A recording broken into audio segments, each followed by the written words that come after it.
కొంతమంది చాలా చౌకబారు విమర్శలు చేస్తున్నారు. సంస్కారము, సభ్యత అనేది వాళ్ళ జీవితంలో లేదు, వాళ్ళ నిజ జీవితంలో లేదు. కాబట్టి అందరూ అదే రకంగా ఉంటున్నారని అనుకొని సభ్యత, సంస్కారం లేకుండా విమర్శలు చేస్తున్నారు. భాష ఎక్కడి కనుక పోయింది అంటే,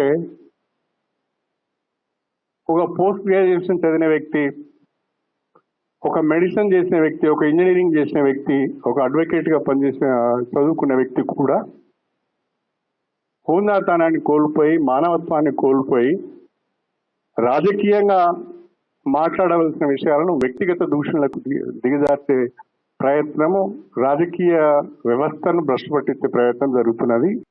నాకు కూడా చాలా మాటలు వచ్చు, నాకు కూడా చాలా బూతులు వచ్చు. ఎందుకంటే నేను పుట్టి పెరిగింది అక్కనేనైతే, నేను గదే పల్లెటూరులో పుడితిని, గదే గుడిసెలలో పుడితిని, గవే మాటలు ఇటిని చిన్నప్పటి నుంచి.